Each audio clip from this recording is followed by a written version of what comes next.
Yargıda son sahnede Gül'ün Serdar'ı kürekle vurmasıyla sanki Serdar'ın katili Gül'müş gibi gösterilmek istendi, ancak gerçekler çok farklı. Zaten Gül'den katil olduktan sonra öldürdüğü kişi Yasin suresi okuması beklenmezdi. Fazlasıyla saçma olurdu.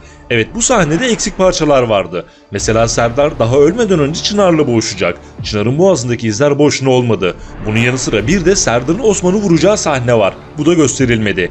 Kısacası Serdar Gül'ün vurduğu darbeyle ölmedi. Yeni bölümde bu sahnenin devamı gösterilecek ve eksik parçalar tamamlanacak. Birazdan bu konudaki ve katilin kim olduğu ile ilgili tüm detayları ve gelişmeleri teker teker anlatacağız. Dikkatle dinleyelim. Serdar aldığı kürek darbesinden sonra kendine geldi ve yeniden silaha sarıldı. Sonrasında hem Osman'ın vurulduğu sahne gerçekleşti hem de Çınar'la boğuşma sahnesi yaşandı. Fakat Serdar'ın asıl öldüğü mekan teras değildi. Şimdi bu konuya ve diğer bomba mevzulara gelelim.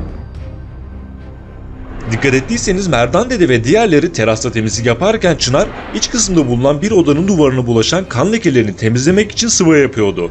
Bu da Serdar'ın terasta değil, kaçarken bir başka odada öldüğünü gösteriyor. Zaten Serdar kürekli değil, omurilik soğanla aldığı tuğla darbesiyle öldürüldü. Yani asıl katil tuğla ile Serdar'ı vuran kişi. Bu konuda akıllara 3 isim geliyor. Birincisi Parla. Olayın içinde olan karakterler arasında en çok korkan ve en çok panik olan isim Parla oldu. Ayrıca Serdar'ın üzerinden çıkan kadın saçı da büyük ihtimalle Parla'ya ait. Parla belki de hem babasının vurulmasından dolayı hem de Serdar'ın Çınar'la boğuşmasından dolayı bir anda anlık bir hamleyle bunu yapmış olabilir. İkinci ismimiz Merve. Herkes aynı anda aynı işbirliğini yaparken sadece Merve kendini soyutladı ve adeta bunalıma girdi. Elinde de bir iz gördüğümüz Merve belki de Serdar'ı öldürdüğü için vicdan yaparak yaşananlardan dolayı bunalıma girdi.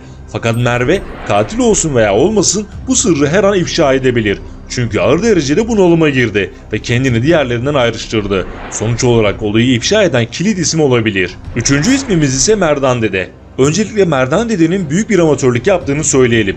Yani yılların kurdu olan Merdan Dede gibi bir adamın Serdar'ın cesedini çöplüğe atması fazlasıyla tuhaf oldu.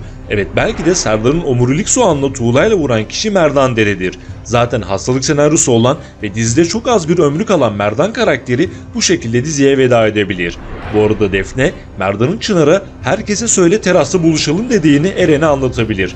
Bu önemli bir detaydı. Bir de kıyafetlerin içinde olduğu çöp poşetini Ceylin atmıştı ve bu konuda bir gelişme yaşanabilir.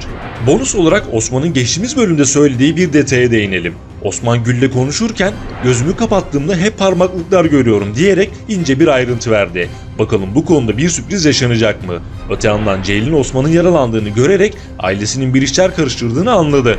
Gül ve Aylin bu konuda Ceylin'e bir bahane sunmaya çalışsalar da Ceylin artık tamamen şüphelendi ve olayın üzerine daha fazla gidecek. Hatta hem Ilgaz'ın hem de Ceylin'in öğreneceği her yeni bilgi onları geri dönüşü olmayan büyük bir yıkıma doğru götürecek.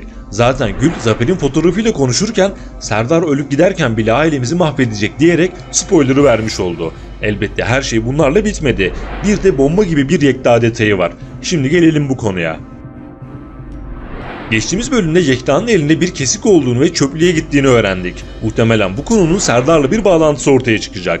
Her olayın içinden çıkan Yekta, Serdar olayıyla ilgili birçok şey biliyor. Zaten Çınar'ı Serdar'ı öldürmesi için bilerek buluşturmuştu.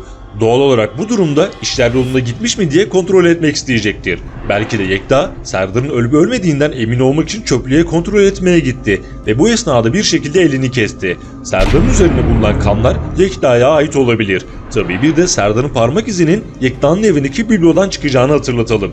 Kısacası Yekta'yı da kötü sürprizler bekliyor. En kötü sürpriz ise oğlu Ömer olacak. Yekta'nın hayatı oğlu Ömer'in gelişiyle çok farklı bir hal alacak. Bunun yanı sıra Yekta'nın sahte diplomasıyla ilgili belgelerin Merdan'ın elinde olduğu galiba unutuldu gitti.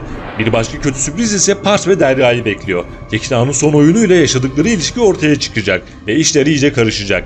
Rafet'in tamamen ifşa olmasına ise son bir adım kaldı. Öte yandan Ceylin'in avukatlığını yaptığı Arda karakteri ise eşini ve kızını öldüren kişi olabilir ve bu konuda Derya ile Ceylin arasında sıkı bir mücadele yaşanacak. Yeni videolar gelmeye devam edecek. Kaçırmamak ve anında izlemek için bildirimleri mutlaka açalım. Bir sonraki videoda görüşmek üzere. Hoşça kalın.